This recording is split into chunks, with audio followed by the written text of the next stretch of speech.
આખા દિવસમાં કઈ કઈ મોટી ઘટનાઓ બની છે, ક્યાં ક્યાં મહત્વના સમાચાર બન્યા છે, એ બધા વિશે જો તમારે જાણવું હોય તો આજનો આ જે વિડીયો છે એ આખો જોઈ લેજો, કારણ કે આ બધા વિશે અમે ટૂંકમાં ચર્ચા કરી લઈશું. અને શરૂઆત આપણે ગુજરાતથી કરીએ તો અત્યારે ગુજરાતમાં જે આકરી ગરમી પડી રહી છે તેમાંથી આંશિક રાહત મળી છે. અને ગઈકાલે ગુજરાતમાં અનેક જગ્યા પર સારો એવો વરસાદ પણ પડ્યો હતો અને કરા પણ પડ્યા હતા. એટલું જ નહીં, આ સાથે સાથે દેશના અનેક વિસ્તારોમાં પણ અત્યારે વરસાદી માહોલ જોવા મળી રહ્યો છે. અને ખાસ કરીને જે જમ્મુ કાશ્મીર છે, હિમાચલ પ્રદેશ છે, ત્યાં તો વરસાદ પડી જ રહ્યો છે. આ સિવાય બિહાર અને દિલ્હીમાં પણ અનેક જગ્યા પર વરસાદ પડી રહ્યો છે. અને આને જ કારણે ગઈકાલે દિલ્હીમાં એરલાઇન્સ પર પણ તેની અસર જોવા મળી હતી. આજે ચૈત્રી પૂનમ એટલે કે શ્રી હનુમાન જન્મોત્સવ. તમને બધાને શ્રી હનુમાન જન્મોત્સવની ખૂબ ખૂબ શુભેચ્છાઓ. આજે સાળંગપુર હનુમાનજી જ્યાં મંદિર છે ત્યાં ખાસ કરીને લાખોની સંખ્યામાં લોકો ઉમટી પડ્યા હતા. જ્યાં જુઓ ત્યાં માનવ મહેરામણ હતું અને લોકો માત્ર દાદાની એક ઝલક જોવા માટે ઉમટી પડ્યા હતા. મંદિરના સંતોએ 250 કિલોની કેક પણ કાપી. ઉજવણીના ભાગરૂપે મંદિરમાં સમૂહ મારુતિ યજ્ઞનું આયોજન કરાયું, જેમાં 50 થી વધુ ભૂદેવો યજ્ઞ કરાવ્યો હતો અને 1000 થી વધુ શ્રદ્ધાળુઓએ મારુતિ યજ્ઞમાં ભાગ પણ લીધો. ઉજવણીમાં કષ્ટભંજન દેવને ખાસ સુવર્ણ વાઘાનો શણગાર કરાયો. મંદિર પરિસરમાં હરિભક્તોની હાજરીમાં સંતોએ 51,000 ફુગા આકાશમાં છોડ્યા. ઉજવણીને સફળ બનાવવા 3000 થી વધુ સ્વયંસેવકો સેવામાં કાર્યરત રહ્યા હતા. અને બીજી બાજુ લગભગ ગુજરાતના દરેક હનુમાનજી મંદિરમાં આ જ પ્રકારનું વાતાવરણ આપણને જોવા મળ્યું હતું. અત્યારે લગભગ વાલીઓ એવું વિચારતા હોય છે કે તેઓ તેમના બાળકોને સરકારી શાળામાં નહીં ભણાવે, કારણ કે ત્યાં તેમને સારું શિક્ષણ નહીં મળે.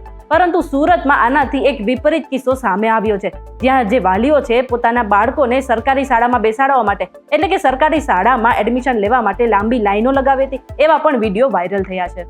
સુરતમાં ઉત્તરાયણ વિસ્તારની શાળા નંબર 334, 346 અને 355માં બાળકોના એડમિશન માટે સવારથી જ માતા પિતાઓએ લાંબી લાઈન લગાવી હતી અને માત્ર 500 બેઠક માટે 5000 જેટલા વાલીઓ ત્યાં ઉમટી પડ્યા હતા. ખાનગી શાળાઓમાં ફી વધારે હોવાને કારણે અત્યારે વાલીઓ જે છે એ સરકારી શાળા તરફ વળ્યા છે અને સાથે જ આ જે લાંબી લાઈનો છે એ સરકારી શાળામાં સારા એવા ભણતરની સ્થિતિ પણ દર્શાવી રહી છે.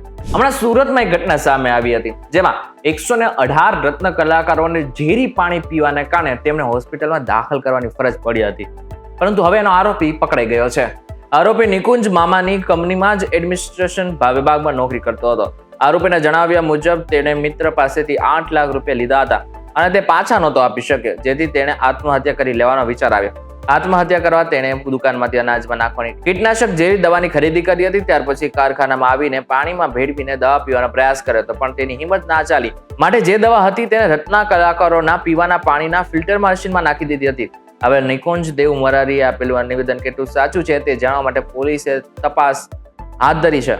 પરંતુ મહત્વનું છે કે 118 જેટલા રત્ન કલાકારોને એક સાથે તબિયત બગડી હતી અને આ જે સમાચાર છે એ રાજ્યમાં ફેલાઈ ગયા હતા. રાજકોટની સમર્પણ હોસ્પિટલમાં ગઈકાલે બોગસ રિપોર્ટ બનાવીને મેડિક્લેમ પાસ કરાવવાનો એક કૌભાંડ સામે આવ્યો હતો. હવે એવામાં પોલીસે અત્યારે 5 આરોપીની ધરપકડ પણ કરી લીધી છે. ગેરરીતિ આચરવા માટે સમર્પણ હોસ્પિટલની 2 ફાઇલ બની હતી, જેમાં 40 લાખનો બોગસ મેડિક્લેમ પાસ કરાવવા માટે ગેરરીતિ આચરવામાં આવી હતી.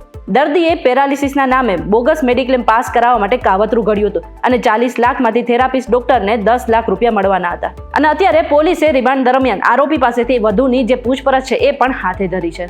આજે ગાંધીનગરમાં ફરી એકવાર વ્યાયામ શિક્ષકોનો જે વિરોધ છે એ યથાવત રહ્યો હતો. ખાસ કરીને આજે હનુમાન જન્મોત્સવ હતો, એ દરમિયાન પણ હનુમાન ચાલીસા ગાઈને આ જેટલા પણ વ્યક્તિઓ હતા, એટલે કે જેટલા પણ શિક્ષકો હતા, વ્યાયામના શિક્ષકો હતા, એમને પોતાનો વિરોધ નોંધાવ્યો હતો.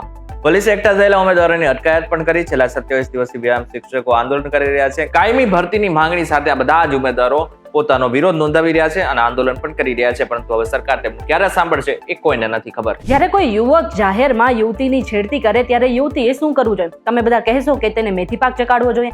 આવો જ કંઈક કિસ્સો જે છે સુરેન્દ્રનગરમાંથી સામે આવ્યો છે. સુરેન્દ્રનગરના ધોળીપોળ બસ સ્ટેશન પાસે એક યુવકે જાહેરમાં યુવતીની છેડતી કરી હતી. જો કે તેનો જવાબ આપતા યુવતીએ તુરંત જ જાહેરમાં તમાશો કર્યો અને જાહેરમાં જ એ યુવકને ઢોર માર પણ માર્યો હતો, જેનો વિડીયો પણ અત્યારે સોશિયલ મીડિયા પર વાયરલ થયો છે. આજે દેશભરમાં યુપીઆઈની જેટલી પણ સેવાઓ હતી એ બધી જ ઠપ થઈ ગઈ હતી. લગભગ આજે બપોરના 12 વાગ્યાની આસપાસ યુપીઆઈની સેવા લગભગ મોટા ભાગના ભારતના રાજ્યોમાં ઠપ થઈ ગઈ હતી. Paytm, phone pay, Google pay સહિતની બધી જ યુપીઆઈ સર્વિસ બંધ થતા લોકોમાં ભારે રોષ પણ જોવા મળ્યો હતો. બપોર 12 વાગ્યાથી યુપીઆઈ સર્વિસમાં એરર આવી રહી હતી. યુપીઆઈ સર્વિસ બંધ થતા ભારતના અનેક રાજ્યો પ્રભાવિત થઈ ગયા હતા. 2 કલાકથી વધુ સમયથી આ યુઝર્સને તકલીફ પડી રહી હતી. જોકે 2 કલાક બાદ ફરી એકવાર સર્વિસ શરૂ થઈ ગઈ હતી. હરિયાણાના એક યુવકે પોતાની ગર્લફ્રેન્ડને બોયઝ હોસ્ટેલમાં લઈ જવા માટે એક નવો કિમિયો અજમાવ્યો હતો, જે અત્યારે સોશિયલ મીડિયા પર વાયરલ થઈ રહ્યો છે. હરિયાણાની સોનીપતમાં ખાનગી યુનિવર્સિટીમાં એક ચોંકાવનારો કિસ્સો સામે આવ્યો છે, જ્યાં યુવકે ગર્લફ્રેન્ડને ટ્રોલી બેગમાં બેસાડીને હોસ્ટેલમાં લઈ જતો હતો. સિક્યોરિટી ગાર્ડને યુવકના બેગ પર શંકા જતા તેને તપાસ શરૂ કરી અને યુવકના બેગમાંથી યુવતી મળી આવી હતી. જોકે આ સમગ્ર ઘટના અત્યારે સોશિયલ મીડિયા પર ચર્ચાનો વિષય પણ બની છે. આજે મહિનો છે ને ભૂકંપનો મહિનો ચોક્કસથી કહી શકાય, કારણ કે હમણાં એક જ મહિનાની અંદર 2 જગ્યાએ ભૂકંપના ઝટકા લાગ્યા હતા. એક તો આપણને ખબર છે કે મ્યાનમારમાં ભૂકંપ આવ્યો હતો, જેને કારણે હજારો લોકોને સ્થળાંતર કરવાની જરૂર પડી હતી. ત્યારે પાકિસ્તાનમાં પણ આજે 5.8ની તીવ્રતાનો ભૂકંપ આવ્યો હતો. જોકે આટલું જ નહીં, પણ પાકિસ્તાનમાંથી બીજા સમાચાર પણ એ સામે આવ્યા કે મુંબઈનો 26/11ના માસ્ટરમાઇન્ડ આતંકી તહવ્વુર રાણા હવે ભારતના કબજામાં છે. તેને ભારત લાવવામાં આવી રહ્યો છે.